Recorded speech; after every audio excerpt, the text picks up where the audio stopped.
ಇದೆ. ಹಿಂದಿನ ವಿಚಾರವನ್ನು ಯುವಕ ಮತ್ತು ಯುವತಿಯರು ಸ್ವಲ್ಪ ಇದರ ಕಡೆ ಹೆಚ್ಚಿನ ಗಮನವನ್ನು ಕೊಡ್ತಾ ಇರತಕ್ಕಂಥದ್ದು ಬಹಳ ಸಂತೋಷ ಪಡಬೇಕಾಗಿರತಕ್ಕಂಥ ಒಂದು ವಿಚಾರ. ಪಿತೃಗಳ ಹೆಸರಿನಲ್ಲಿ ಅನ್ನಾದಿ ದಾನಗಳನ್ನು ಕೊಡಬಹುದು. ಕನಿಷ್ಠವಾಗಿ ಏನು ಅಂತಂದರೆ ಪಿತೃಗಳಿಗೆ ಎಳ್ಳಿನ ತರ್ಪಣವನ್ನು ಕೊಡ್ತಕ್ಕಂಥದ್ದು. ಅಂದರೆ ಯಾವತ್ತು ಯಾವ ತಿಥಿಯ ದಿವಸ ಸತ್ತಿದ್ದಾರೋ ಆ ತಿಥಿಯ ದಿವಸ ಪಿತೃಪಕ್ಷದಲ್ಲಿ ಅವರ ಕಾರ್ಯವನ್ನು ಮಾಡಬೇಕು. 15 ದಿನ ಮಾಡ್ತೀರಾ ಅಂದರೆ ನಿಮ್ಮಂತಹ ಸಂತತಿನೇ ಯಾರೂ ಭೂಮಂಡಲದಲ್ಲಿಲ್ಲ ಅಂತ ತಿಳ್ಕೊಳ್ಳಿ. ಒಂದು ಕರೆಕ್ಷನ್ ಮಾಡ್ಕೋಬೇಕು ನಾವು. ಯಾರು ಮೋಕ್ಷ ಕೊಡ್ಸೋಕ್ಕಾಗಲ್ಲ, ಅವರವರೇ ಪಡ್ಕೋಬೇಕು. ದೊಡ್ಡವ್ರ ಹಬ್ಬ ಅಂತ ಮಾಡ್ತಾರೆ, ಕೇಳಿರ್ತೀರಿ. ಇದು ಮಹಾಲಯ ಅಮಾವಾಸ್ಯೆ ದಿವಸ ಮಾಡ್ತಕ್ಕಂಥದ್ದು. ಶಾಸ್ತ್ರ ನಿಜನ ಸುಳ್ಳು ಅನ್ನೋದು ಪಕ್ಕಕ್ಕಿಡಿ. ಅವರನ್ನು ನೆನೆಸಿಕೊಳ್ತೀನಿ, ನನ್ನ ತಂದೆ ತಾಯಿಯನ್ನು ಚೆನ್ನಾಗಿ ಜ್ಞಾಪಿಸ್ಕೋತೀನಪ್ಪ ನಾನು ಅಂತಕ್ಕಂತಹ ಒಂದು ಕನಿಷ್ಠವಾಗಿರ್ತಕ್ಕಂತಹ ಒಂದು ಅರ್ಹತೆ ಯೋಗ್ಯತೆ ನಮಗಿಲ್ದಿದ್ರೆ, ಆ ಗುಣ ಇಲ್ಲದೆ ಇದ್ದರೆ ಅವ್ರನ್ನ ನಷ್ಟ ಸಂತತಿ ಅಂತ ಅನ್ನಬೇಕು. ಅವರಿದ್ದೂ ಉಪಯೋಗ ಇಲ್ಲ. ಮಹಾಲಯ ಅಮಾವಾಸ್ಯೆ ದಿವಸ ಅತ್ಯಂತ ಇನ್ನೂ ಶ್ರೇಷ್ಠವಾದ ದಿವಸ. ಒಂದೊಂದಕ್ಕಿಂತ ಒಂದೊಂದು ಹೆಚ್ಚು ಫಲ. ನೀವು ಮಹಾಲಯ ಪ್ರತಿಪತ್ತಿನಿಂದ ನೀವು ಮಾಡ್ತಾ ಬಂದರೆ ಪಿತೃ ಕಾರ್ಯ, ಮಹಾಲಯ ಅಮಾವಾಸ್ಯೆ ಅಂತಲೂ ಪರಮಾದ್ಭುತವಾದ ಪಿತೃಗಳು ಅಷ್ಟು ಜನ ಕಾಯ್ತಿರ್ತಾರಂತೆ.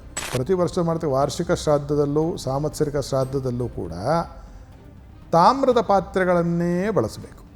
ಶಕ್ತಿ ಕೊಟ್ಟಿದ್ದರೆ ಭಗವಂತ ನಿಮಗೇನು ಮಾಡಿ, ಮಹಾನದಿಗಳಿಗೆ ಹೋಗಿ ಅವತ್ತೊಂದು ದಿವಸ, ಇವತ್ತು ಮಹಾಲಯ ಅಮಾವಾಸ್ಯೆ ದಿವಸ ಸ್ನಾನ ಮಾಡಿ. ಬೀಡಿ ಸೇರ್ತಿದ್ರೆ ಅವ್ರ ತಂದೆಗಳು ಬೀಡಿ ಒಂದು ಬೆಂಕಿಪಟ್ಟಣ ಇಡ್ತಕ್ಕಂಥ ಪದ್ಧತಿ ಇವತ್ತಿಗೂ ಇದೆ. ಇಡಿ, ಏನು ತಪ್ಪಿಲ್ಲ. ನಿಮ್ಮ ತಂದೆ ಸೇದಿದ್ದೇ ನಿಜವಂತ, ಯಾಕೆ ಇಡೋದು, ಅದರಲ್ಲೇನಿದೆ. ನಮ್ಮ ತಂದೆ ಸೇತಿದ್ದ ಅಂತ ನೀವು ಸೇದಕ್ಕೆ ಹೋಗಬೇಡಿ ಅಷ್ಟೇ.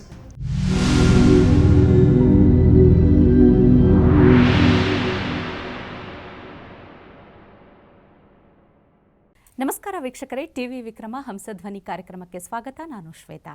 ಯೋಗ ಸೂತ್ರ ಮತ್ತು ಆಧ್ಯಾತ್ಮಿಕತೆಯ ಅರ್ಥಪೂರ್ಣ ವಿಚಾರಗಳನ್ನು ತಿಳಿಸುವಂತಹ ವೇದಿಕೆಯೇ ಹಂಸಧ್ವನಿ ಕಾರ್ಯಕ್ರಮ. ಎಂದಿನಂತೆ ನಮ್ಮೊಟ್ಟಿಗಿದ್ದಾರೆ ತತ್ವಜ್ಞಾನಿಗಳು, ಮಾರ್ಗದರ್ಶಕರು, ಧರ್ಮಶಾಸ್ತ್ರ ಪಾರಂಗತರು, ವೇದಶಾಸ್ತ್ರ ಪರಿಣಿತರು ಆಗಿರುವಂತಹ ಹಂಸಶ್ರೀ ಸವಿತೃ ಶರ್ಮಾ ಗುರೂಜಿ. ಗುರೂಜಿ, ನಿಮಗೆ ಕಾರ್ಯಕ್ರಮಕ್ಕೆ ಆತ್ಮೀಯವಾದ ಸ್ವಾಗತ. ಗುರೂಜಿ, ಸದಾತ್ಮಧ್ಯಾನ ನಿರತಂ ವಿಷಯೇಭ್ಯಃ ಪರಾಂಗುಖಂ ನೌಮಿ ಶಾಸ್ತ್ರೇಶು ನಿಷ್ಣಾತಂ ಚಂದ್ರಶೇಖರ ಭಾರತಿಂ. ಜೈ ಗುರುದೇವ ದತ್ತ. ಎಲ್ಲರಿಗೂ ಸನ್ಮಂಗಳವಾಗಲಿ. ವೀಕ್ಷಕರೇ, ನಮ್ಮ ಹಿರಿಯರು ಬದುಕಿರೋ ತನಕ ಅವರನ್ನು ಪ್ರೀತಿ, ಕಾಳಜಿ, ಗೌರವ, ಆದರದಿಂದ ಕಾಣಬೇಕು ಅನ್ನೋದು ಬಹಳ ಮುಖ್ಯ. ಹಾಗೆ ಮರಣಾನಂತರ ಅವರಿಗೆ ಸದ್ಗತಿಯನ್ನು ಕೊಡಿಸಬೇಕು, ಉಪಕರಿಸಬೇಕು ಅನ್ನುವಂಥ ಕೆಲಸ. ಹಾಗಂದಾಗ ಪಿತೃಪಕ್ಷ ನೆನಪಾಗುತ್ತೆ. ಹಾಗಾದರೆ ಪಿತೃಪಕ್ಷದ ಬಗ್ಗೆ ಸಂಪೂರ್ಣ ಮಾಹಿತಿಯನ್ನು ಇವತ್ತಿನ ಸಂಚಿಕೆಯಲ್ಲಿ ತಿಳಿದುಕೊಳ್ಳೋಣ. ಗುರುಜಿ, ಪಿತೃಪಕ್ಷ ಅಂದ ಕೂಡಲೇ ಪಿತೃ ಕಾರ್ಯ ಮಾಡಬೇಕು ಅಂತ ಹೇಳ್ತಾರೆ. ಇದೆಷ್ಟು ದಿನಗಳ ಕಾಲ ಇರುತ್ತೆ? ಪಿತೃಪಕ್ಷ ಅಂದಾಗ ಬಹಳಷ್ಟು ಜನರ ಇನ್ನೂ ಗೊಂದಲ, ಅಂದರೆ ತಂದೆ ಸಮಾನರಾದಂಥವರು ಅಷ್ಟೇನಾ, ಅಥವಾ ಏನೆಲ್ಲ ಕೆಲಸಗಳು ಮಾಡಬಹುದು ಅಂತ ಹೇಳ್ತೀರಿ? ಪಿತೃ ಅನ್ನೋ ಪದಕ್ಕೆ ಅರ್ಥ ಏನು ಅಂತಂದರೆ, ತಂದೆ ಕಡೆ ಸಂಬಂಧಿಕರು, ತಾಯಿ ಕಡೆ ಸಂಬಂಧಿಕರು, ಇಷ್ಟೂ ಜನಕ್ಕೂ ಒಟ್ಟಾರೆ ಸೇರಿಸಿ ಪಿತೃ ಅಂತ ಹೆಸರು. ಪಿತೃಪಕ್ಷ ಮಾತೃಪಕ್ಷ ಅಂತ ಇಲ್ಲ. ಪಿತೃಪಕ್ಷ ಅಂದರೆ ಇಲ್ಲಿ ನಮ್ಮ ಜನನಿ ಮತ್ತು ಜನಕರ ಪೂರ್ತಿ ಎರಡು ಕಡೆಯ ಒಂದು ಕುಟುಂಬಗಳು ಸೇರಿ ಅದಕ್ಕೇನು ಹೇಳ್ತೇವೆ, ಪಿತೃಪಕ್ಷ. ಪಕ್ಷ ಅಂದರೆ ಸಂಸ್ಕೃತದಲ್ಲಿ 15 ದಿವಸ. ಅಂದರೆ ಪಿತೃಗಳಿಗೆ ಸಂಬಂಧಪಟ್ಟಂಥ ಒಂದು 15 ದಿವಸ ಭಾದ್ರಪದ ಮಾಸದ ಕೃಷ್ಣ ಪಕ್ಷದಲ್ಲಿ ಶುರುವಾಗುತ್ತೆ. ಬಹುಳದಲ್ಲಿ ಕೃಷ್ಣ ಪ್ರತಿಪತ್ತಿಂದ ಹಿಡಿದುಬಿಟ್ಟು ಭಾದ್ರಪದ ಅಮಾವಾಸ್ಯವರೆಗೂ ಅದನ್ನು ಮಹಾಲಯ ಅಮಾವಾಸ್ಯ ಅಂತಾರೆ. ಈ ಪಿತೃಪಕ್ಷದಲ್ಲಿ ಏನನ್ನು ಮಾಡಬೇಕು ಅಂತಂದರೆ, ಪಿತೃಪ್ರೀತ್ಯರ್ಥವಾಗಿ ಶ್ರಾದ್ದವನ್ನು ಮಾಡತಕ್ಕಂತಹ ಪದ್ಧತಿ ಇರೋರು ಮಾಡಬಹುದು. ಪಿತೃಗಳ ಹೆಸರಿನಲ್ಲಿ ಅನ್ನಾದಿ ದಾನಗಳನ್ನು ಕೊಡಬಹುದು. ಪಿತೃಪಕ್ಷದಲ್ಲಿ ತರ್ಪಣವನ್ನು ಮಾಡಬಹುದು. ಇತ್ತು, ಹಿಂದೆ ಎಲ್ಲ ಭಾಳ ಪದ್ಧತಿ ಇತ್ತು. ಇತ್ತೀಚಿನಲ್ಲಿ ಸ್ವಲ್ಪ ಕ್ಷೀಣಿಸಿದೆ. ಒಂದು ಸಂತೋಷದ ವಿಚಾರ ಏನಂದರೆ, ಈಗ ಮತ್ತೆ ಮರುಕಳಿಸ್ತಾ ಇದೆ. ಹಿಂದಿನ ವಿಚಾರವನ್ನು ಯುವಕ ಮತ್ತು ಯುವತಿಯರು ಸ್ವಲ್ಪ ಇದರ ಕಡೆ ಹೆಚ್ಚಿನ ಗಮನವನ್ನು ಕೊಡ್ತಾ ಇರತಕ್ಕಂಥದ್ದು ಬಹಳ ಸಂತೋಷ ಪಡಬೇಕಾಗಿರತಕ್ಕಂಥ ಒಂದು ವಿಚಾರ. ಈ ಪಿತೃಪಕ್ಷದಲ್ಲಿ ಗತಿಸಿರ್ತಕ್ಕಂತಹ ಮಾತಾಪಿತೃಗಳು ಅಷ್ಟೇ ಅಲ್ಲ, ತಂದೆ ತಾತ ಮುತ್ತಾತ, ತಾಯಿ ಅಜ್ಜಿ ಮುತ್ತಜ್ಜಿ, ಈ ಕಡೆ 12 ತಲೆ, ಆ ಕಡೆ 12 ತಲೆ, ಒಟ್ಟು 12 ದ್ವಾದಶ ಪಿತೃಗಳು, ಸರ್ವೇ ಕಾರುಣ್ಯ ಪಿತೃಗಳು ಅಂತ ಹೇಳ್ತಾರೆ. ತಂದೆ ಕಡೆ ಯಾರ್ಯಾರ್ದಾರೋ ನಿಮ್ಮ ತಂದೆ, ತಾತ, ಮುತ್ತಾತ, ದೊಡ್ಡಪ್ಪ, ಚಿಕ್ಕಪ್ಪ, ಅವರ ಹೆಂಡತಿ, ಚಿಕ್ಕಮ್ಮಂದರು, ಸೋದರ ಮಾವ, ಹೆಣ್ಣು ಕೊಟ್ಟ ಮಾವ, ಹೆಣ್ಣು ಕೊಟ್ಟತ್ತೆ, ಸೋದರತ್ತೆ, ಮತ್ತು ಭಾವ ಮೈದುನ, ಮಕ್ಕಳು, ತಂಗಿಯರು, ಅಕ್ಕಂದಿರು, ಇಷ್ಟೂ ಜನರನ್ನು ಅವರಿಗೆ ಸದ್ಗತಿಯನ್ನು ಅವರನ್ನು ಕೋರಿ ಅವರನ್ನು ಕುರಿತು ಸದ್ಗತಿ ಸಿಗಬೇಕು, ಅವರಿಗೆ ಊರ್ಧ್ವಲೋಕ ಪ್ರಾಪ್ತಿಯಾಗಬೇಕು ಅಂತ ಮಾಡ್ತಕ್ಕಂತಹ ಒಂದು ಕ್ರಿಯೆಗೆ ಪಿತೃಕಾರ್ಯ ಅಂತ ಹೆಸರು. ಅದು ಪಾರ್ವಣ ಶ್ರಾದ್ದ ಅಂತಂದರೆ ಈ ಪಿಂಡ ಇಡೋದು ಅಂತಾರಲ್ಲ, ಅನ್ನದ ಮುದ್ದೆಯೋ ಅಥವಾ ಹಿಟ್ಟಿನ ಮುದ್ದೆಯೋ ಮಾಡಿಡ್ತಕ್ಕಂಥದ್ದು. ಎರಡನೇದ್ರೇನು ಮಾಡ್ತಾರೆ ಅಂದರೆ ಆಮಶ್ರಾದ್ದ ಅಂತ ಮಾಡ್ತಕ್ಕಂಥದ್ದು, ಬರೀ ಅಕ್ಕಿಯನ್ನಿಟ್ಟು ಮಾಡ್ತಕ್ಕಂಥದ್ದು. ಹಿರಣ್ಯ ಶ್ರಾದ್ದ, ಬಂಗಾರವನ್ನು ಇಟ್ಟು ಮಾಡ್ತಕ್ಕಂಥದ್ದು. ಈಗಿನ ಕಾಲದಲ್ಲಿ ಬಂಗಾರದ ಬದಲು ದುಡ್ಡು ಇಡ್ತಾರೆ, ಲೌಕಿಕವಾದ್ದು. ಅದ್ರ ಬಂಗಾರ ಇಟ್ಟರೆ ಶ್ರೇಷ್ಠ. ಕನಿಷ್ಠವಾಗಿ ಏನು ಅಂತಂದರೆ ಪಿತೃಗಳಿಗೆ ಎಳ್ಳಿನ ತರ್ಪಣವನ್ನು ಕೊಡ್ತಕ್ಕಂಥದ್ದು. ಅದರಲ್ಲೂ ಅದಕ್ಕೆ ಒಂದೊಂದು ದಿನ ಒಂದೊಂದಿದೆ. ಉದಾಹರಣೆಗೀಗ ಯಾರೋ ತಂದೆ ಗತಿಸಿದ್ದಾರೆ ಅಂತ ತಿಳಿಯೋಣ. ಅವರು ಪಂಚಮಿ ದಿವಸ ಹೋಗಿಬಿಟ್ಟಿದ್ದಾರೆ. ಪಿತೃಪಕ್ಷದ ಪಂಚಮಿ ದಿವಸ ಅವರ ಶ್ರಾದ್ದವನ್ನು ಮಾಡೋದು ಮಹಾಶ್ರೇಷ್ಠ. ಮತ್ತು ಅದರಲ್ಲಿ ಏನಾಗುತ್ತೆ, ಯತಿ ಅಂತ ಒಂದು ಯತಿ ಮಹಾಲಯ ಅಂತ ಬರುತ್ತೆ. ಅಂದರೆ ಯಾರದ್ದು ಸನ್ಯಾಸ ತೊಗೊಂಡು ಹೋಗಿದರೆ ಅವರ ಕೆಲಸಗಳನ್ನು ಅವತ್ತು ಮಾಡ್ತಕ್ಕಂಥದ್ದು.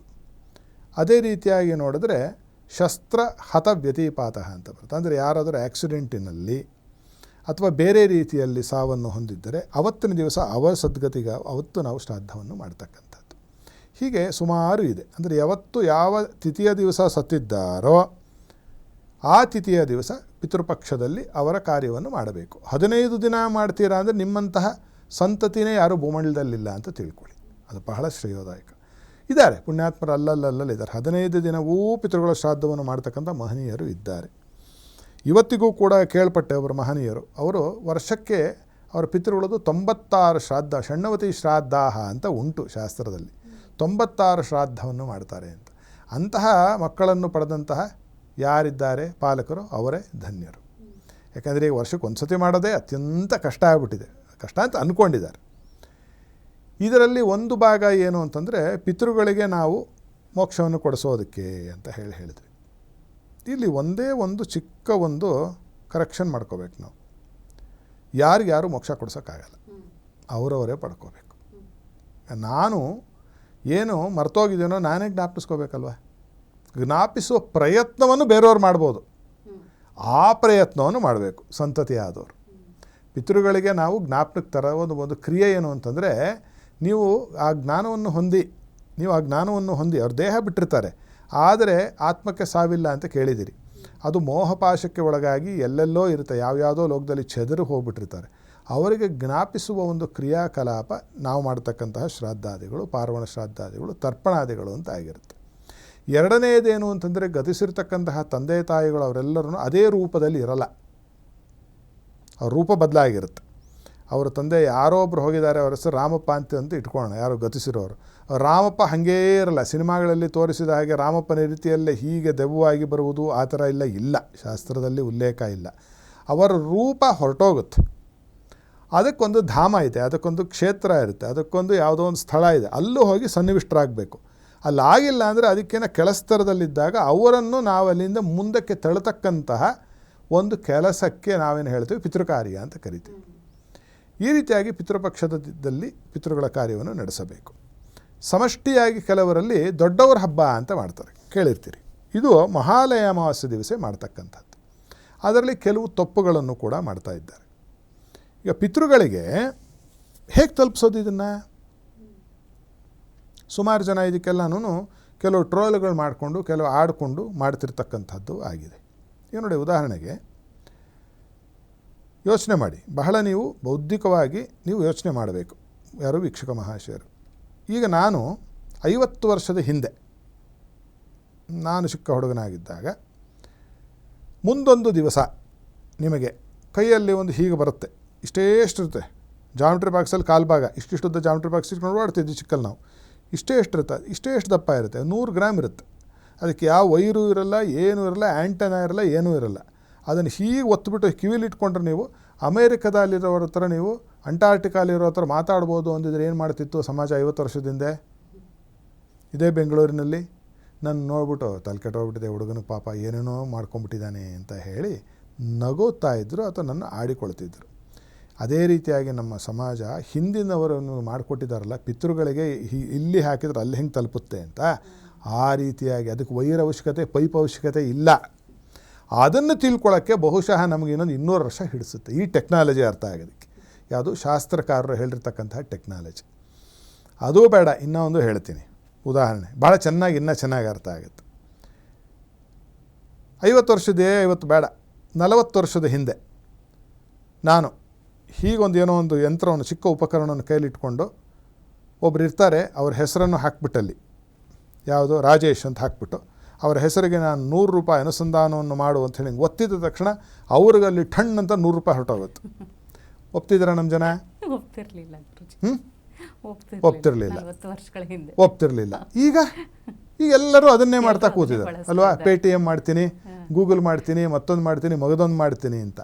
ಅಂದರೆ ನಮ್ಮ ಜ್ಞಾನ ಆಗ ಬೆಳೆದಿರಲಿಲ್ಲ, ಈಗ ಬೆಳೆದ ನಂತರ ಅದನ್ನು ಒಪ್ತಾ ಇದೆ. ಅದೇ ರೀತಿಯಾಗಿ ಈ ವಿಚಾರದಲ್ಲಿ ನಮ್ಮ ಜ್ಞಾನ ಅತ್ಯಂತ ಕಡಿಮೆ ಇದೆ. ಅವಾಗೇನು ಮಾಡಬೇಕು ಅಂದರೆ ದೊಡ್ಡವರು ಹೇಳಿದ್ದು, ಶಾಸ್ತ್ರ ಹೇಳಿದ್ದನ್ನು ತೆಪ್ಪಗೆ ಆಚರಿಸ್ಕೊಂಡು ಹೋಗೋದಂತಕ್ಕಂಥದ್ದನ್ನು ಮಾತ್ರ ನಾವು ಕಲ್ತ್ಕೋಬೇಕು. ಅಷ್ಟು ಬಿಡಿ. ಈಗ ನಿಮ್ಮ ತಂದೆ ನಿಮ್ಮ ತಾಯಿಯನ್ನು ಜ್ಞಾಪಿಸಿಕೊಂಡು ವರ್ಷದಲ್ಲಿ 1 ದಿನ ನೀವು ವ್ಯಯ ಮಾಡುವುದಿಲ್ಲ ಅಂತಂದರೆ ನಾವು ಏನಂತ ಕರಿಬೇಕು? ನಮ್ಮನ್ನು ನಾವು ಏನಂತ ಕರ್ಕೋಬೇಕಾಗತ್ತೆ ಅಲ್ವಾ? ಬೇಡ, ಅದು ಆಗುತ್ತೋ ಬಿಡುತ್ತೋ, ಶಾಸ್ತ್ರ ನಿಜನೋ ಸುಳ್ಳೋ ಅನ್ನೋದು ಪಕ್ಕಕ್ಕಿಡಿ. ಅವರನ್ನು ನೆನೆಸಿಕೊಳ್ತೀನಿ, ನನ್ನ ತಂದೆ ತಾಯಿಯನ್ನು ಚೆನ್ನಾಗಿ ಜ್ಞಾಪಿಸ್ಕೋತೀನಪ್ಪ ನಾನು ಅಂತಕ್ಕಂತಹ ಒಂದು ಕನಿಷ್ಠವಾಗಿರ್ತಕ್ಕಂತಹ ಒಂದು ಅರ್ಹತೆ ಯೋಗ್ಯತೆ ನಮಗಿಲ್ದಿದ್ರೆ, ಆ ಗುಣ ಇಲ್ಲದೆ ಇದ್ದರೆ ಅವ್ರನ್ನ ನಷ್ಟ ಸಂತತಿ ಅಂತ ಅನ್ನಬೇಕು. ಅವರಿದ್ದೂ ಉಪಯೋಗ ಇಲ್ಲ. ಅಂದರೆ ನೀವು ಶಾಸ್ತ್ರವನ್ನು ನಂಬತಕ್ಕಂಥವರು ಈ ಪರ್ಯಾಯದಲ್ಲಿ ನಂಬಿ ನಾನು ಹೇಳಿದಂಥ ಉದಾಹರಣೆಗಳನ್ನು ಜ್ಞಾಪಿಸಿಕೊಂಡು, ಇಲ್ಲದೇ ಇದ್ದರೆ ಕನಿಷ್ಠ ಏನಂತಂದರೆ ತಂದೆ ತಾಯಿ ಮೇಲಿರ್ತಕ್ಕಂಥ ಭಕ್ತಿಯಿಂದಲೋ ಗೌರವದಿಂದಲೋ ಪ್ರೀತಿಯಿಂದಲೋ ಮಮತೆಯಿಂದಲೋ ಮಾಡ್ತಕ್ಕಂಥದ್ರಲ್ಲಿ ಯಾವ ತಪ್ಪೂ ಕೂಡ ಇಲ್ಲ. ಹಿರಿಯರು ಹೇಳಿದ್ದಾರೆ, ನಾವು ಮಾಡ್ಕೊಂಡು ಹೋದ್ರೆ ಫಲ ಬಂದೇ ಬರುತ್ತೆ. ನಮ್ಗೆ ಎಷ್ಟೋ ವಿಚಾರ ಗೊತ್ತಿಲ್ಲ, ವೈದ್ಯರು ಹೇಳ್ತಾರೆ ಮಾತ್ರೆ ನಿಮಗೆ ಸರಿ ಹೋಗುತ್ತೆ ಅಂತ. ನಿಮ್ಗೆ ಆ ಮಾತ್ರೆ ಏನೇನು ಮಾಡುತ್ತೆ, ಏನೇನು ಕೆಮಿಕಲ್ ಕಾಂಪೋಸಿಷನ್ಸು ಮತ್ತು ಅದರ ಸ್ಟ್ರಕ್ಚರಲ್ ಫಾರ್ಮುಲಾ ಬರುತ್ತೆ ತೋರಿಸಿ ಅಂತ ಕೇಳಿದರೆ ಯಾವತ್ತಾದರೂ ವೈದ್ಯರನ್ನು ಕೇಳೋದೇ ಇಲ್ಲ. ಮತ್ತು ಅವ್ರ ಮೇಲಿರೋ ನಂಬಿಕೆ ನಿಮಗೆ ನಿಮ್ಮ ಮುತ್ತಾತ ಮರಿತಾತನ ಮೇಲೆ ಇಲ್ಲದೆ ಆಗ್ಬಿಟ್ಟಿದೆಯಲ್ಲ. ಅವರೇ ಬರೆದಿರ್ತಕ್ಕಂಥ, ನಮ್ಮ ಪಿತೃಗಳೇ ಬರೆದಿರ್ತಕ್ಕಂಥದ್ದು ಇವೆಲ್ಲ. ನಾವೆಲ್ಲ ಋಷಿಪುತ್ರರು ಋಷಿಪುತ್ರಿಯರು ನಾವು. ಆದ್ದರಿಂದ ಮಹಾಲಯ ಅಮಾವಾಸ್ಯೆ ದಿವಸ ಅತ್ಯಂತ ಇನ್ನೂ ಶ್ರೇಷ್ಠವಾದ ದಿವಸ. ಒಂದೊಂದಕ್ಕಿಂತ ಒಂದೊಂದು ಹೆಚ್ಚು ಫಲ. ನೀವು ಮಹಾಲಯ ಪ್ರತಿಪತ್ತಿನಿಂದ ನೀವು ಮಾಡ್ತಾ ಬಂದರೆ ಪಿತೃ ಕಾರ್ಯ, ಮಹಾಲಯ ಅಮಾವಾಸ್ಯೆ ಅಂತಲೂ ಪರಮಾದ್ಭುತವಾದ ಪಿತೃಗಳು ಅಷ್ಟು ಜನ ಕಾಯ್ತಿರ್ತಾರಂತೆ. ಅಂದರೆ ಸೂಕ್ಷ್ಮ ರೂಪದಲ್ಲಿ ನನ್ನ ಸಂತತಿ ಯಾರಾದರೂ ನನಗೆ ತರ್ಪಣ ಕೊಡ್ತಾರಾ, ನನಗೊಂದು ಪಿಂಡದಾನವನ್ನು ಮಾಡ್ತಾರಾ ಅಂತ ಕಾಯ್ತಾ ಇರ್ತಾರಂಥವ್ರು. ಆವತ್ತಿನ ದಿವಸ ದೊಡ್ಡವರ ಹಬ್ಬ ಅಂತ ಮಾಡೋ ಪದ್ಧತಿ ಇದೆ. ಶ್ರಾದ್ದ ಮಾಡೋರು ಶ್ರಾದ್ದ ಮಾಡಿ, ತರ್ಪಣ ಬಿಡೋರು ತರ್ಪಣವನ್ನು ಬಿಡಿ. ಅದರಲ್ಲಿ ದೊಡ್ಡವರ ಹಬ್ಬ ಮಾಡಬೇಕಾದ್ರೆ ಏನು ಮಾಡ್ತಾರೆ, ಎಡೆ ಇಡೋದು ಅಂತ ಮಾಡ್ತಾರೆ. ಬಟ್ಟೆ ಇಟ್ಟು ಗತಿಸಿದವರಿಗೆ ಏನೇನು ಇಷ್ಟವೋ ಅಂತಹ ಎಲ್ಲ ಅಡುಗೆಗಳನ್ನು ಅಲ್ಲಿ ಮಾಡಿಟ್ಟು ಆಮೇಲೆ ಎಲ್ಲ ಊಟ ಮಾಡ್ತಾರೆ. ಮನೆಯವರು ಎಲ್ಲರನ್ನು, ಸ್ನೇಹಿತರನ್ನು, ಬಾಂಧವರನ್ನು ಕರೆದುಕೊಂಡು ಬಂದು ಅಲ್ಲಿ ಒಂದೇ ಒಂದು ತಪ್ಪು ಮಾಡ್ತಾ ಇರೋದು ಏನು ಅಂತಂದರೆ, ಹಿಂದೆ ಆಚರಣೆ ನಾವು ಹೋಗಿ ಮಾಡಿಸಿದವ್ರೆ, ನಾವೆಲ್ಲ ಪೌರೋಹಿತ್ಯ ಮಾಡಿ ಬಂದವರೇ ನಾವು ಚಿಕ್ಕ ವಯಸ್ಸಿನಿಂದ. ಅವಾಗೆಲ್ಲ ಏನು ಮಾಡ್ತಿದ್ದರು ಅಂದರೆ, ಅಡುಗೆ ಈ ಕಡೆಗಿಟ್ಟು ಮಾಂಸಾಹಾರಿಗಳು ಮಾಂಸವನ್ನು ಇಡ್ತಕ್ಕಂಥ ಪದ್ಧತಿ ಉಂಟು. ದೊಡ್ಡವರ ದಿವಸ ಇಡಿ, ಏನು ತೊಂದರೆ ಇಲ್ಲ, ಅದನ್ನೇ ನೀವು ಬದಲಾವಣೆ ಮಾಡಿಕೊಳ್ಳೋ ಅವಶ್ಯಕತೆ ಇಲ್ಲ. ಬೀಡಿ ಸೇರ್ತಿದ್ರೆ ಅವ್ರ ತಂದೆಗಳು ಬೀಡಿ ಒಂದು ಬೆಂಕಿಪಟ್ಟಣ ಇಡ್ತಕ್ಕಂಥ ಪದ್ಧತಿ ಇವತ್ತಿಗೂ ಇದೆ. ಇಡಿ, ಏನು ತಪ್ಪಿಲ್ಲ. ನಿಮ್ಮ ತಂದೆ ಸೇದಿದ್ದೇ ನಿಜವಂತ, ಯಾಕೆ ಇಡೋದು, ಅದರಲ್ಲಿ ಏನಿದೆ. ನಮ್ಮ ತಂದೆ ಸೇತಿದ್ದ ಅಂತ ನೀವು ಸೇದಕ್ಕೆ ಹೋಗಬೇಡಿ ಅಷ್ಟೇ. ಅದೊಂದು ಬದಲಾವಣೆಯನ್ನು ಮಾಡಿಕೊಳ್ಳಿ. ಸೇದೋರು ಯಾರಾದರೂ ಹೊರಗಿನವರಿದ್ದರೆ ಅವ್ರಿಗೆ ಕೊಡಿ. ಆದರೆ ನೀವೇನಾಗುತ್ತೆ ಅಂದರೆ, ಸೇದೋರಿಗೆ ಕೊಟ್ಟರೆ ನೀವು ಅದನ್ನು ನೀವೇನು ಮಾಡೋಕ್ಕಾಗುತ್ತೆ, ಅಮಲು ಮಾಡ್ದಂಗೆ ಆಗುತ್ತೆ. ಸೇದ್ಬೋದು ನೀವು ಸೇದಿ ಅಂತ. ಆದ್ದರಿಂದ ಅಂತಹದ್ದನ್ನು ಇಡ್ತಾ ಇರತಕ್ಕಂಥದ್ದು ಒಳ್ಳೆಯದು.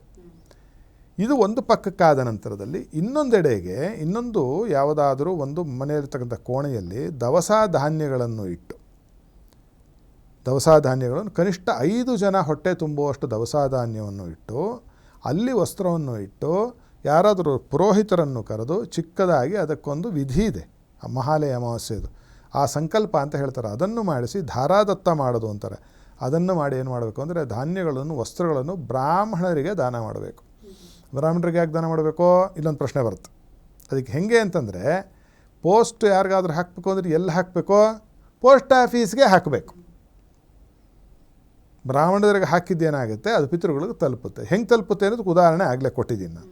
ಮನಿ ಆರ್ಡ್ರ್ ಹೆಂಗೆ ಮಾಡ್ತಿದ್ವಿ, ನಮ್ಮೂರಲ್ಲಿ ಒಂದು ಫಾರಮ್ ಬರೆದು ಪೋಸ್ಟ್ ಆಫೀಸಲ್ಲಿ ಹಿಂಗೆ ದುಡ್ಡು ಕೊಟ್ಬಿಟ್ರೆ, ಆ ಪೋಸ್ಟ್ ದುಡ್ಡು ಹಿಂಗೆ ಹಾರ್ಕೊಂಬರ್ತಿತ್ತಾ ಬೆಂಗಳೂರವರೆಗೂ ಯಾವುದಾದ್ರೂ ಊರಿಂದ? ಇಲ್ಲ. ಅಲ್ಲಿಂದ ಇಲ್ಲಿಗೆ ಒಂದು ತಂತಿ ಬರೋದು, ಅವರೇನು ಮಾಡೋರು, ಇಂಥವ್ರು ಇಂಥ ಸಂದಾಯ ಮಾಡೋದು, ಇಂಥ ಅಡ್ರೆಸ್ಗೆ ಇಷ್ಟು ತೊಗೊಂಡೋಗಿ ಕೊಡ ಅಂದರೆ ಪೋಸ್ಟ್ಮನ್ ಬಂದು ನಿಮಗೆ ಹೆಂಗೆ ಕೊಡ್ತಿದ್ದನೋ ಆ ರೀತಿಯಾಗಿ ಏನು ಮಾಡ್ತಾರೆ ಅಂದರೆ, ಇವರು ಮಧ್ಯವರ್ತಿಯಾಗಿ ಕೆಲಸ. ಒಬ್ಬ ವ್ಯಕ್ತಿ ಯಾರು ಅಂದರೆ ಬ್ರಾಹ್ಮಣ. ಯಾರು ಬರೀ ಬ್ರಾಹ್ಮಣರ ಜಾತಿಯಲ್ಲಿ ಹುಟ್ಟಿದ್ರೆ ಆಗೋದಿಲ್ಲ, ಕರ್ಮತಃ ಆಗಿರಬೇಕು, ಬ್ರಾಹ್ಮಣನಾಗಿರ್ಬೇಕು, ಅಂಥವ್ರಿಗೆ ಕೊಡಬೇಕು ಅಂತ ಶಾಸ್ತ್ರ ಉಲ್ಲೇಖ. ನನ್ನ ಸ್ವಂತ ವೈಯಕ್ತಿಕ ಅಭಿಪ್ರಾಯ ಅಲ್ಲ. ಇದನ್ನು ಕೊಡ್ತಕ್ಕಂಥದ್ದು ಮಾಡಿದರೆ ಯಾವುದು ದೊಡ್ಡವರ ಹಬ್ಬ ಮಹಾಲಯ ಅಮಾವಾಸ್ಯೆ ದಿವಸ ಪಿತೃಗಳಿಗೆ ಅತೀವವಾದ ಸಂತೋಷ ತೃಪ್ತಿ ಉಂಟಾಗೋದರಲ್ಲಿ ಎಳ್ಳಷ್ಟು ಸಂಶಯ ಇಲ್ಲ. ಎರಡನೇದ್ದು ತರ್ಪಣಾದಿಗಳನ್ನು ಮಾಡ್ತಕ್ಕಂಥದ್ದು, ಶ್ರಾದ್ದಾದಿಗಳನ್ನು ಮಾಡಬೇಕಾದರೆ ಯಾರಾದರೂ ಪಿತೃಕಾರ್ಯಕ್ಕೆ ಬರೀ ಎಲ್ಲಿ ನಿಮ್ಮ ಪಿತೃಪಕ್ಷದಲ್ಲೇ ಅಲ್ಲ, ಪ್ರತಿ ವರ್ಷ ಮಾಡ್ತಕ್ಕ ವಾರ್ಷಿಕ ಶ್ರಾದ್ದದಲ್ಲೂ ಸಾಂವತ್ಸರಿಕ ಶ್ರಾದ್ದದಲ್ಲೂ ಕೂಡ ತಾಮ್ರದ ಪಾತ್ರೆಗಳನ್ನೇ ಬಳಸಬೇಕು. ತಾಮ್ರದ ಪಾತ್ರೆ ಶುಲ್ಭ ಪಾತ್ರ ಅಂತ ಕರೀತಾರೆ, ಅತ್ಯಂತ ಪ್ರೀತಿ ಪಾತ್ರ ಯಾರಿಗೆ? ಪಿತೃಗಳಿಗೆ. ಎರಡನೇದು ದಕ್ಷಿಣೆ ನೀವು ಕೊಡಬೇಕಾದ್ರೆ ರೌಪ್ಯ ದಕ್ಷಿಣ ಅಂತ ಹೇಳ್ತಾರೆ. ರೌಪ್ಯ ಅಂದರೆ ಬೆಳ್ಳಿಯ ದಕ್ಷಿಣೆಯನ್ನು ಕೊಡಬೇಕಂತ ಪಿತೃಗಳು. ದಕ್ಷಿಣೆ ನೀವು ಪಿತೃಗಳನ್ನು ಕುರಿತು ಬೆಳ್ಳಿ ಕೊಟ್ಟರೆ ಪಿತೃಗಳಿಗೆ ಅತೀವವಾದ ಸಂತೃಪ್ತಿ ಆಗುತ್ತೆ, ಅತ್ಯಂತ ಸಂತೃಪ್ತಿ ಆಗುತ್ತೆ. ಶಕ್ತಿ ಕೊಟ್ಟಿದ್ದರೆ ಭಗವಂತ ನಿಮಗೇನು ಮಾಡಿ, ಮಹಾನದಿಗಳಿಗೆ ಹೋಗಿ ಅವತ್ತೊಂದು ದಿವಸ, ಯಾವತ್ತು ಮಹಾಲಯ ಅಮಾವಾಸ್ಯೆ ದಿವಸ ಸ್ನಾನ ಮಾಡಿ ಆ ನದಿಯಲ್ಲಿ ತಿಲತರ್ಪಣವನ್ನು ಮಾಡಿ. ತಿಲತರ್ಪಣವನ್ನು ಮಾಡಿ ಒಂದೇ ಒಂದು ಎಳ್ಳಿನ ಕಾಳು ತಿಲತರ್ಪಣವನ್ನು ಮಹಾನದಿಯಲ್ಲಿ ಇಂತಹ ಒಂದು ಪರ್ವಕಾಲದಲ್ಲಿ ಯಾರಾದರೂ ಮಾಡಿದರೆ ಆ ಪಿತೃಗಳಿಗೆ 1,00,000 ವರ್ಷ ಸ್ವರ್ಗದಲ್ಲಿ ಸ್ಥಾನ ಸಿಗುತ್ತಂತೆ. ಒಂದು ಎಳ್ಳು ಅಂತಹ ಮಹಾನದಿಯಲ್ಲಿ ಸಮಂತ್ರಕವಾಗಿ ನೀವು ತರ್ಪಣವನ್ನು ಬಿಟ್ಟರೆ, ಇನ್ನು ನೀವೇನಾದರೂ ಕೈಗೆ ಹೀಗೆ ಹಾಕ್ಕೊಂಡು ನೀವು ಪಿತೃಗಳಿಗೆ ತರ್ಪಣ ಕೊಟ್ಟರು ಅಂದರೆ ಎಷ್ಟು ಕಾಳು ಬೀಳುತ್ತೆ ಮಹಾನದಿಯಲ್ಲಿ. ಜಲಚರಗಳಿಗೆ ಆಹಾರ ಕೂಡ ಆಗುತ್ತೆ ನೋಡಿ, ಹಿಂದಿನವರ ಇದು. ಇದಕ್ಕೆ ದೊಡ್ಡದಿದೆ, ಎಳ್ಳು ಯಾಕೆ ಬಳಸಬೇಕು ಅವೆಲ್ಲ ಹೇಳೋಣ ಮತ್ತೊಂದು ದಿವಸ ಮತ್ತೊಂದು ಕಾರ್ಯಕ್ರಮದಲ್ಲಿ. ಸದ್ಯಕ್ಕೆ ಶಾಸ್ತ್ರದ ನಿರ್ದೇಶನ ಇದೆ, ನಾನದನ್ನು ನಂಬಿ ಮಾಡ್ತೀನಿ ಅಂತಕ್ಕಂಥದ್ದು ಒಂದನ್ನೇ ಮಾಡಿ. ಪಿತೃಗಳ ಕಡೆವೇ ಪೂರ್ತಿ ನಿಮ್ಮ ಮನಸ್ಸು ನೆಟ್ಟು ಮಾಡಬೇಕು, ಇನ್ನು ಆ ಕಡೆ ಈ ಕಡೆ ನೋಡಬಾರ್ದು. ಯಾವುದೋ ನದಿಯ ಸೌಂದರ್ಯವನ್ನು, ಪ್ರಕೃತಿ ಸೌಂದರ್ಯ ಅದಕ್ಕೆಲ್ಲ ಇಲ್ಲಿ ಎಡೆ ಇಲ್ಲ. ಬರೀ ನೀವೇನು ಮಾಡಬೇಕು, ಪಿತೃಗಳನ್ನೇ ನೆನೆಸಿಕೊಂಡು ಎಲ್ಲ ಪಿತೃಗಳಿಗೂ, ನೀವು ಪಿತೃವರ್ಗ ನಿಮ್ಮಲ್ಲಿ ಯಾರ್ಯಾರು ಗತಿಸಿ ಹೋಗಿದ್ದಾರೋ ಅಷ್ಟು ಜನಕ್ಕೂ ಕೂಡ ಈ ರೀತಿಯಾದ ದೊಡ್ಡವರ ಹಬ್ಬ ಪಿತೃಪಕ್ಷವನ್ನು ಆಚರಿಸೋ ಪಕ್ಷದಲ್ಲಿ ಅವರಿಗೆ ಸದ್ಗತಿ. ಎಲ್ಲದಕ್ಕಿಂತ ಮುಖ್ಯವಾಗಿರೋದು ಏನು ಗೊತ್ತಾ, ಬರೀ ಅವರಲ್ಲ, ನಿಮಗೆ ಒಳಿತು. ಯಾಕೆ ಅಂತಂದರೆ ಮಕ್ಕಳು ಅಂದರೆ ಏನು? ಮಕ್ಕಳು ಅಂದರೆ ಏನು? ತಂದೆ ಮತ್ತು ತಾಯಿಯರ ಒಂದು ಎಕ್ಸ್ಟೆನ್ಷನ್ ಅದು ಅಲ್ವಾ?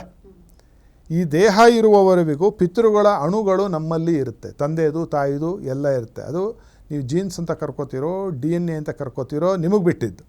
ಅದನ್ನೇ ಈಗ ಹೊಸ ಭಾಷೆಯಲ್ಲಿ ಕರಿತಾ ಇರ್ತಕ್ಕಂಥದ್ದವರು ಅಣು ಅಂತ ಅವರು ಅಂದರು. ಇವರೇನು ಮಾಡಿದ್ರು, DNA deoxyribonucleic acid, gene genetical structure, ಏನು ಡಬಲ್ ಹೆಲಿಕಲ್ ಸ್ಟ್ರಕ್ಚರ್, ಇಲ್ಲಿ ವ್ಯಾಟ್ಸನ್ ಆ್ಯಂಡ್ ಕ್ರಿಕ್ ಮಾಡೆಲ್ ಅಂತ ಈಗ ಹೊಸದಾಗಿ ಹೇಳ್ಕೊತಾ ಇದ್ದಾರೆ. ಇದು ಅನಾದಿ ಕಾಲದಿಂದ ಆಗಲೇ ಹೇಳಾಯ್ತು ಇದನ್ನು. ಆದ್ದರಿಂದ ಅಂತಹ ಒಂದು ತರ್ಪಣಾದಿಗಳನ್ನು ಮಹಾನದಿಯಲ್ಲಿ ಮಾಡಿ ನೀವು ಬಂದರೆ ನಿಮ್ಮ ಪುಣ್ಯಕ್ಕೆ ಯಾವ ಎಣೆನೇ ಇಲ್ಲ, ಅಷ್ಟು ಪುಣ್ಯ ಬರುತ್ತೆ, ನಿಮಗೆ ಅನುಕೂಲ ಆಗುತ್ತೆ. ಇದನ್ನು ತಲೆಯಲ್ಲಿ ಇಟ್ಕೊಳ್ಳಿ. ನಿಮಗೆ ಮೈಯಲ್ಲಿರ್ತಕ್ಕಂತಹ ಪಿತೃ ಅಣುಗಳು ಇಲ್ಲೇ ತೃಪ್ತವಾಗುತ್ತೆ. ಇದೊಂದು ದೊಡ್ಡ ಟೆಕ್ನಾಲಜಿ. ಅರ್ಥ ಆಗೋಕ್ಕೆ ಇನ್ನೊಂದು ಬಹುಶಃ ಹೇಳಿದಾಗ 200 ವರ್ಷ ಬೇಕು. ಅರ್ಥ ಮಾಡಿಕೊಳ್ಳೋ ಗೋಜಿಗೆ ಹೋಗಬೇಡಿ. ನಿಮಗೆ ಗೊತ್ತಿದ್ದು ಬೆಂಕಿ ಕೈ ಹಾಕಿದ್ರೂ ಸುಡುತ್ತೆ, ಗೊತ್ತಿಲ್ಲದೆ ಬೆಂಕಿ ಕೈ ಹಾಕಿದ್ರೂ ಸುಡುತ್ತೆ. ನಿಮಗೆ ಗೊತ್ತಿಲ್ಲಪ್ಪ ಯಾರೋ ವಿಷ ಕೊಟ್ಟಿದ್ದಾರೆ ಅಂತ, ಕುಡಿದ್ರೆ ಏನಾಗುತ್ತೆ? ತೊಂದರೆ ಆಗುತ್ತೆ, ಏನಾಗಬೇಕೋ ಆಗುತ್ತೆ. ಗೊತ್ತಿದ್ದು ವಿಷಾನ ಕುಡಿದ್ರೆ ಏನಾಗುತ್ತೆ? ಅದೇ ಆಗುತ್ತೆ. ನಿಮಗೆ ಗೊತ್ತಿದ್ದಾಕ್ಷಣಕ್ಕೆ ಅದರದ ಒಂದು ಸ್ವಭಾವ ಏನು ಯಾವ ರೀತಿಯಲ್ಲಿ ಬದಲಾಗುವುದಿಲ್ಲವೋ ಅದೇ ರೀತಿಯಾಗಿ ಈ ತಿಳಿದುಕೊಳ್ಳುವ ಒಂದು ಹುಚ್ಚಾಟವನ್ನು ಬದಿಗಿಟ್ಟು ಆಚರಣೆಗೆ ತರ್ತಕ್ಕಂತಹ ಒಂದು ಕೆಲಸವನ್ನು ಇವತ್ತಿನಿಂದ ನಾವು ಪ್ರಾರಂಭ ಮಾಡಿದರೆ ಈ ಪಿತೃಪಕ್ಷದಿಂದ ಆದರೂ ನಮಗೆ ಅತ್ಯಂತ ಒಳಿತು ಶುಭ ಆಗುತ್ತೆ ಅಂತಕ್ಕಂಥದ್ರಲ್ಲಿ ಎಳ್ಳಷ್ಟು ಸಂಶಯ ಇಲ್ಲ. ಖಂಡಿತ ಗುರುಜಿ, ಪಿತೃ ಕಾರ್ಯದ ನಿಜವಾದ ಅರ್ಥ ಉದ್ದೇಶ ಏನು ಅನ್ನೋದನ್ನು ಉದಾಹರಣೆಗಳ ಸಮೇತ ಬಹಳ ಸೊಗಸಾಗಿ ತಿಳಿಸ್ಕೊಟ್ಟಿದ್ದೀರಿ. ತಮಗೆ ಧನ್ಯವಾದಗಳು ಗುರುಜಿ. ಸಮಸ್ತ ಸನ್ಮಂಗಳಾಗಲಿ. ವೀಕ್ಷಕರೇ, ಗುರೂಜಿಗಳನ್ನು ನೇರವಾಗಿ ಭೇಟಿಯಾಗಬೇಕು ಎಂದಾದಲ್ಲಿ ನಮ್ಮ ಸ್ಕ್ರೀನ್ ಮೇಲೆ ಇರುವಂಥ ನಂಬರನ್ನು ಕಾಂಟ್ಯಾಕ್ಟ್ ಮಾಡಿ ನೇರವಾಗಿ ಭೇಟಿಯಾಗಬಹುದು. ಮುಂದಿನ ಸಂಚಿಕೆಯಲ್ಲಿ ಮತ್ತೊಂದು ಹೊಸ ವಿಷಯದೊಂದಿಗೆ ಭೇಟಿಯಾಗೋಣ. ನಮಸ್ಕಾರ. ಟಿವಿ ವಿಕ್ರಮ, ದೇಶ ನಿಮ್ಮ ಕೈಯಲ್ಲಿ. ಈ ಕಾರ್ಯಕ್ರಮ ನಿಮಗೆ ಇಷ್ಟ ಆಗಿದ್ದಲ್ಲಿ ಲೈಕ್, ಶೇರ್ ಹಾಗೂ ಕಮೆಂಟ್ ಮಾಡಿ. ಟಿವಿ ವಿಕ್ರಮದ ಕಾರ್ಯಕ್ರಮಗಳನ್ನು ನಿರಂತರವಾಗಿ ವೀಕ್ಷಿಸಲು ಸಬ್ಸ್ಕ್ರೈಬ್ ಮಾಡಿ, ಬೆಲ್ ಐಕನ್ ಒತ್ತಿ.